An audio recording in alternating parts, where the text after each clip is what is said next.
jemput pacar kalian di depan rumahnya naik mobil atau motor, itu keputusan politik. Karena kalau transportasinya umum, masif, banyak, dan berkualitas murah, orang kan naik mobil pribadi, naiknya trans. Makanya di film-film luar bisa jatuh cinta di subway. Tapi kita gak mungkin jatuh cinta di Manggarai jam 5 sore. Itu agak jujur gak mungkin gitu ya. Artinya teman-teman jangan sampai ngerasa jauh dari politik.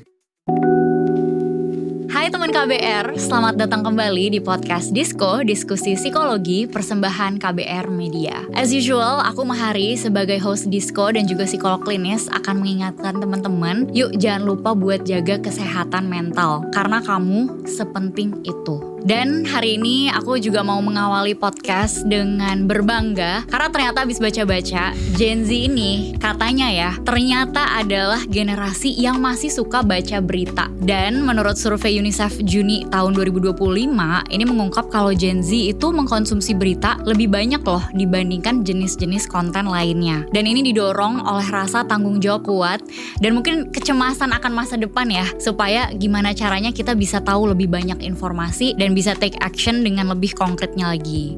Nah, tapi sebenarnya kalau aku sendiri bahkan sebagai psikolog ngebacain berita tuh kadang overwhelming. Gimana caranya biar kita bisa melihat berita, tetap sehat mental dan tetap kritis, tetap peduli, tapi tetap waras juga gitu ya. Dan spesial buat hari ini kita kedatangan tamu yang pasti udah pernah lihat sih teman-teman. Ini adalah Firdian Aurelio. Thank you. Halo, thank you so much udah datang mampir di Disko ya. Ini seorang pencetus lawan buta politik, ketua BEM juga ya? Iya, pernah di Unpad dulu. Pernah di Unpad ya, lalu content creator di TikTok kayaknya paling rame ya. Dan sehari-hari yang membuat politik tuh terasa lebih dekat, lebih mudah dan juga lebih ramah buat anak muda. Mungkin aku pengen tanya langsung aja sama Kak Firdian. Boleh, Kak. Apa sih yang awalnya membuat Firdian tuh merasa kayaknya perlu nih buat bikin konten, especially dalam konteks lawan buta politik?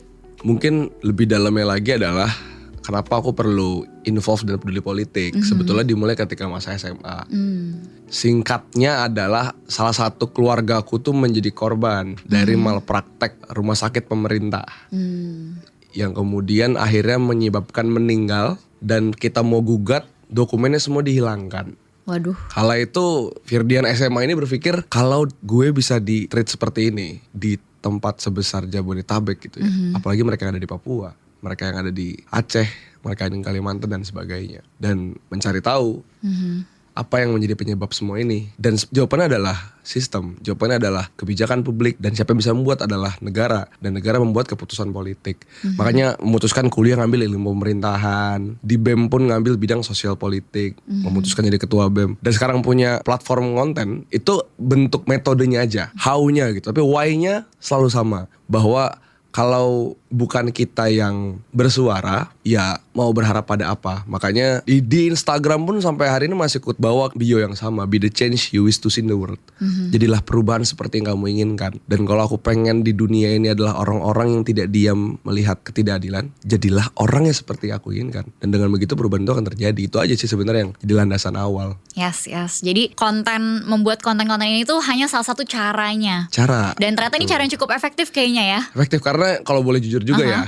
Jadi aku juga bukan tipikal orang yang hobi ngonten kalau jujur. Bahkan untuk Gen Z tidak punya second account dan close friend tuh cukup boomer ya gitu kan. Lumayan sih. Iya, jadi kayak semua orang ngomong bikin dong CF, bikin dong second account. Isinya apa sih gitu, bingung. Tapi akhirnya aku percaya bahwa ini enggak dirinya dunia tuh enggak cuma tentang lo gitu. Jadi aku perlu tahu juga gimana dunia bekerja.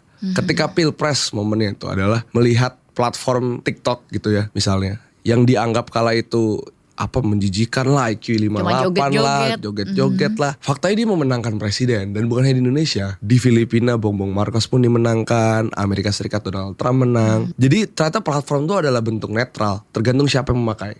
Di situ makanya konten pertamaku adalah di TikTok, lawan buta politik itu. Kemudian baru hari ini lanjut di Instagram, di X dan sebagainya. Tapi poinnya adalah pengen coba nge-encourage teman-teman muda bahwa kalau kita melihat ada yang menjijikan dalam suatu platform ya, karena kalian ngerasa si orang bodoh, ya infiltrasi dong. Jangan cuman kalian Ngekritik. diemin. Makanya kan prinsipnya adalah get angry and get involved.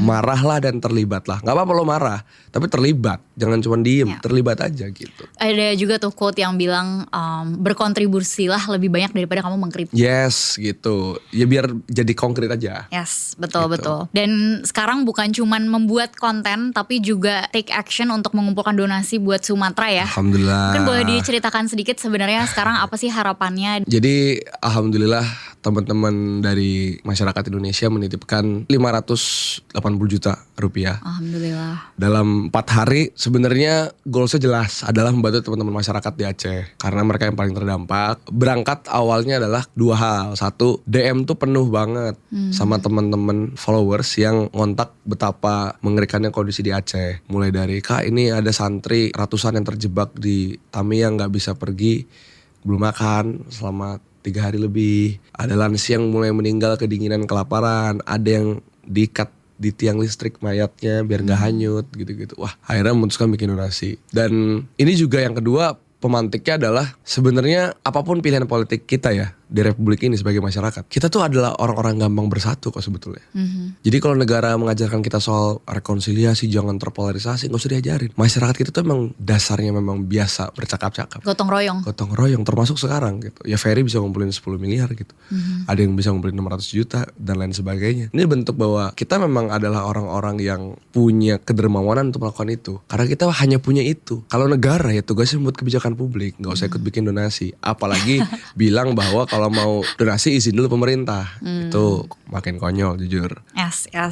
Dan bahkan sebenarnya bencana sebesar yang terjadi di Sumatera aja ya. Ya. Itu masih banyak teman-teman yang ada aja gitu ya yang bilang, enggak Kak, itu kan kayaknya cuma di social media yang ditunjukin yang buruk-buruk, itu sebenarnya udah enggak kayak gitu kok. Kayak saking banyak informasi yang muncul ya. Ya. Banyak teman-teman yang suka bingung, mana sih yang kredibel, Yes. mana yang hoax, mana yang AI. Mm-mm. Nah sebenarnya kalau Firdian sendiri biasanya apa caranya yang dilakukan untuk bisa melihat mana informasi yang bisa dipercaya? Teman-teman, hari ini kita ada dalam era post-truth, di mana kebenaran itu tidak tunggal. Hari ini gue pakai baju biru, tapi kalau misalnya hegemoni publik mengatakan ini merah, ini adalah merah. Ya itulah yang terjadi pada pemilu-pemilu kita. Nah makanya ketika ngomongin informasi, dia tuh gak cukup benar sebetulnya. Kalau ngomongin informasi benar apa enggak, ya gampang aja lah, double check, cross check dan lain sebagainya. Tapi benar tuh tidak cukup ternyata di era hari ini. Kita perlu benar dan lantang. Karena kalau kita tidak lantang, kebenarannya tenggelam.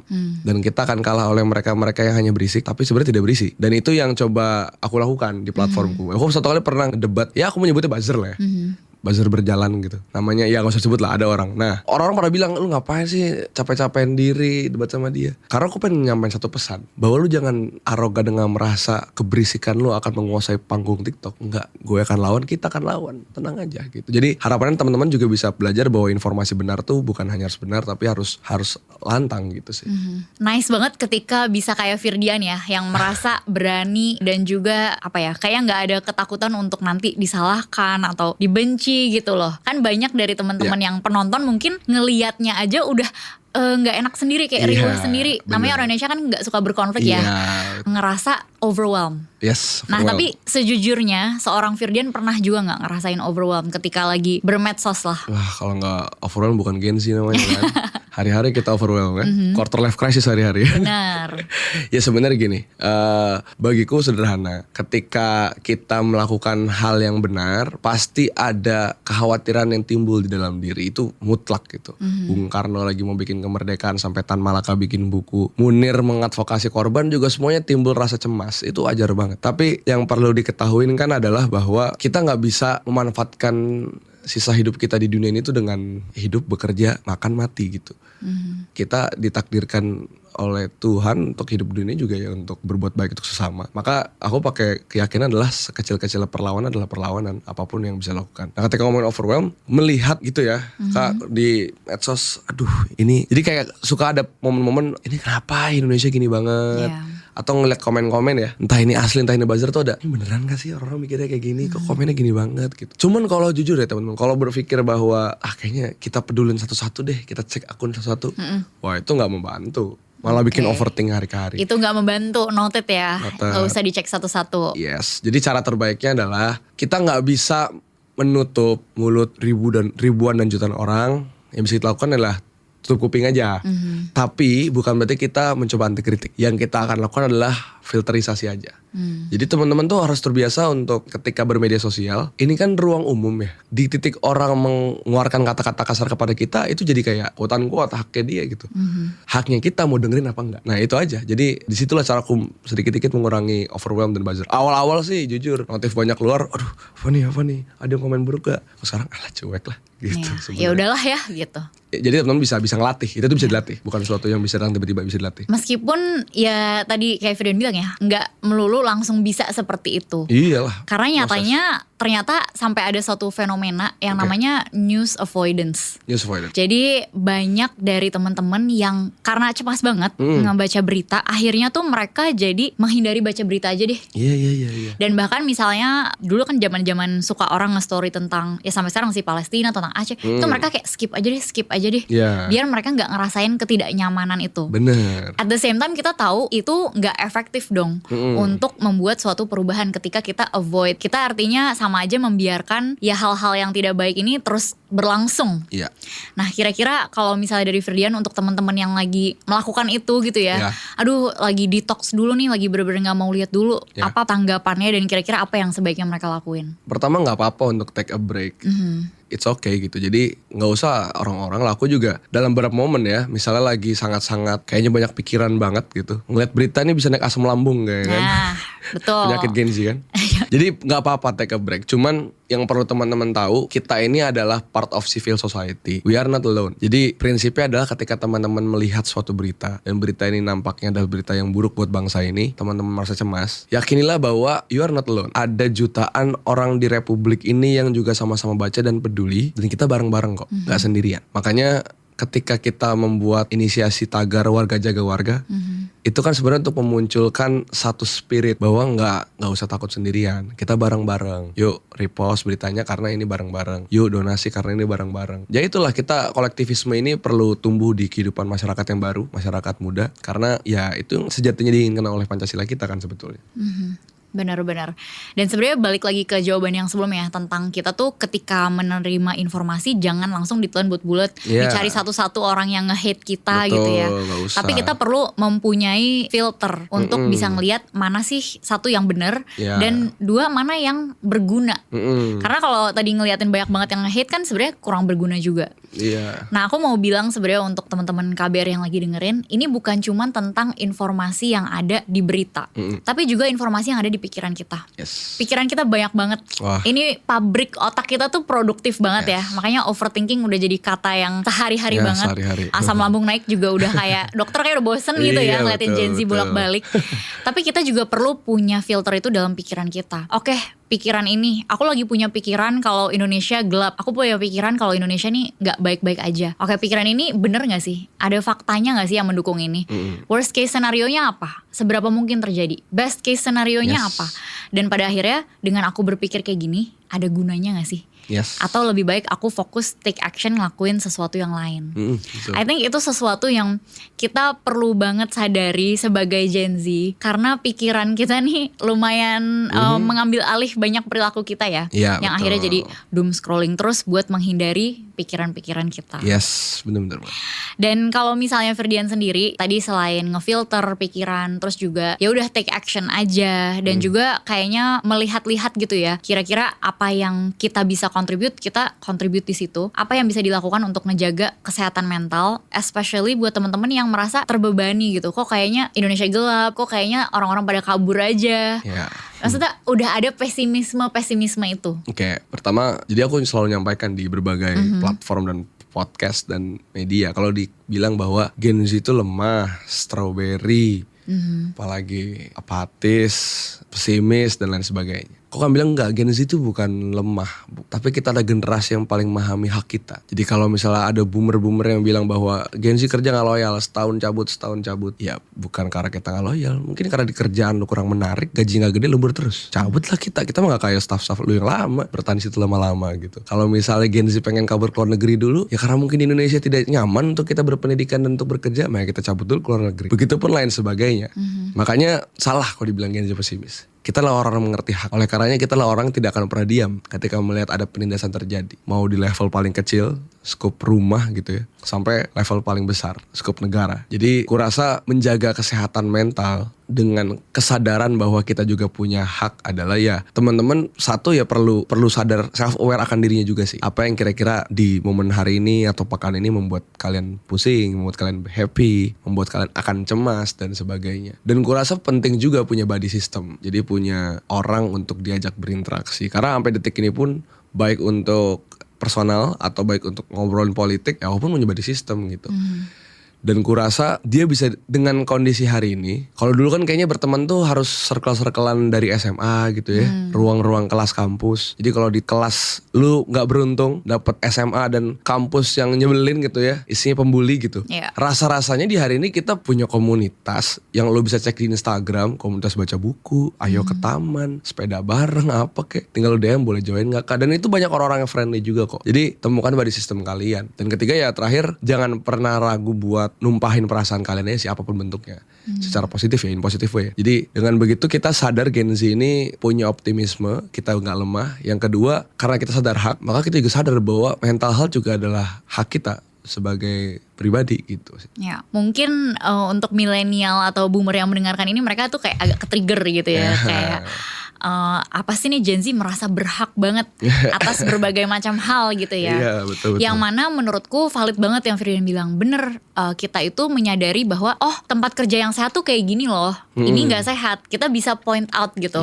Dan a lot of us berani untuk ngelakuin itu.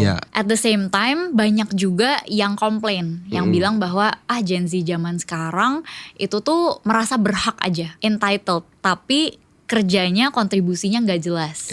Nah, aku pun sebagai psikolog dan sebagai Gen Z juga melihat bahwa kadang-kadang itu ada benernya. Kadang-kadang kita emang merasa entitled aja gitu. Kayak ya aku sebagai manusia harus ditreat dengan baik. Which is a good thing untuk punya kesadaran tentang hak kita. At the same time kita kan juga perlu take actionnya. Betul, itu gue bilang jangan lupain kita nih part of masyarakat kolektif.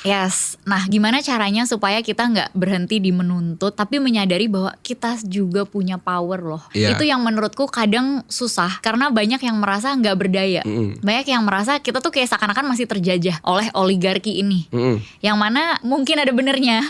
Tapi kira-kira apa yang biasanya Firdian lakukan untuk mengingatkan diri bahwa gue tuh punya power loh gitu, untuk actually do something. Ya karena jadi kalau aku tuh punya kaos ya, lawan buta politik, buatan sendiri lah.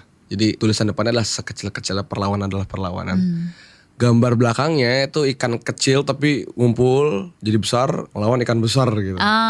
Jadi poinnya adalah kalau kita sendirian kita bukan Superman teman-teman. Memang kita bukan juru selamat gitu ya. Kita bukan Satria Piningit. Itulah pentingnya kita untuk berkolektif. Karena aku tuh gak pernah percaya ada satu figur yang akan menyelamatkan dunia ini. Enggak gitu, kita tuh bareng-bareng kok. Maka teman-teman perlu sadar bahwa kita nih memang hari ini dalam posisi kita ditindas, kalau boleh jujur gitu ya. Tapi kita dalam posisi kita bisa melawan. Bahkan dia bisa dimulai dari sendiri-sendiri. Kalau dulu misalnya seluruh narasi media harus muncul dari platform namanya televisi atau nggak radio. Dan mostly negara akan sangat melihat dan mengontrol. Sekarang media sosial yang bodoh sampai pintar bisa bersuara di sana. Betul. Jadi teman-teman bisa menggunakan platform media sosial secara bebas dan bertanggung jawab. Salah satu tanggung jawabnya bukan cuman menangkal hoax, tapi teman-teman jadikan itu sebagai alat perlawanan. Nah makanya di dunia hari ini Gen Z itu adalah generasi yang melawan status quo, Nepal, revolusi Madagaskar, betul. Maka di Indonesia kita juga adalah generasi yang jumlahnya 25% republik ini. Itu kalau pemegang saham perusahaan gede banget itu. Buat nentuin keputusan. Jadi konglo kita. Iya, buat nentuin keputusan direkturnya ganti apa enggak. Kalau kita gak suka. Jadi cuman pengen bilang ini sih teman-teman, everything is political. Jadi kalau kita merasa bahwa politik gak ada pengaruh buat hidup kita, salah besar. Udara yang kita hirup karena keputusan politik. Transportasi umum yang kalian naikin, macet padat apa enggak di Manggarai, MRT beres-beres apa enggak, itu karena keputusan politik. Beli mobil listrik dapat diskon atau enggak. Itu keputusan politik. Bahkan kalian harus jemput pacar kalian di depan rumahnya naik mobil atau motor, itu keputusan politik. Karena kalau transportasinya umum masif banyak dan berkualitas murah, orang kan naik mobil pribadi, naiknya trans. Makanya di film-film luar bisa jatuh cinta di subway. Tapi kita gak mungkin jatuh cinta di Manggarai jam 5 sore, itu agak jujur gak mungkin gitu ya. Artinya teman-teman jangan sampai ngerasa jauh dari politik. Contoh lingkungan sekarang mungkin di Aceh. Besok bisa di Jakarta, besok bisa di Bandung, besok bisa di Semarang dan Surabaya. Besok bisa kita yang tenggelam. Serius ini, besok bisa kita yang tenggelam. Jadi ya kalau kita gak mau kita yang tenggelam, dari sekarang kita melawannya, gitu aja. Jadi mungkin kalau satu kalimat aja untuk teman-teman Gen Z mengawali 2026 nanti ya, dan mengakhiri 2025 dengan kondisi Indonesia seperti ini, apa yang akan disampaikan? No one cannot do everything, but everyone can do something. Jadi gak mungkin satu orang bisa ngelakuin segala hal, tapi setiap orang pasti bisa ngelakuin minimal satu hal. Lakukan satu hal yang bisa lo kontribusin buat bangsa ini aja gitu. Apapun itu. Amin. Yuk teman-teman KBR kita bergerak bersama ya. Dan boleh ikutin juga Firdian Aurelio kalau belum. Yes, kita ikutin gerakannya. Semoga makin banyak yang terinspirasi. Amin, dan amin. Gen Z makin nunjukin lah powernya ya. Biar Amin. para pejabat publik juga ikut deg-degan tiap mau ngapa-ngapain ya. Karena kita awasin satu-satu. Betul. Dan jangan lupa juga of course untuk tetap jaga kesehatan mental dalam perjuangan kita. Yes. Karena hanya dengan kesehatan mental yang baik kita bisa berjuang secara jangka panjang. Betul. So sustainable aja nih. Kalau misalnya lagi ngerasa kayaknya udah overwhelmed, udah burn out, it's okay to take a break. It's okay. It's okay banget. Dan always have your support system. Tadi nyebutnya body system ya. System. Orang-orang yang bisa kita percaya, bisa kita curhat tanpa ngerasa akan di cancel. Yes. Dan juga kalau misalnya kenapa-napa udah ngerasa kok kayaknya aku perlu bantuan profesional, seek professional It's help. okay. Yes. Oke, kalau gitu thank you banget Firdian udah Thank you, sharing. Sampai ketemu lagi di podcast episode selanjutnya. Nanti teman-teman bisa simak obrolan kita di Spotify atau YouTube KBR Media. Aku Mahari pamit undur diri dulu. Thank you Thank you, Firdian. Kak. Bye-bye.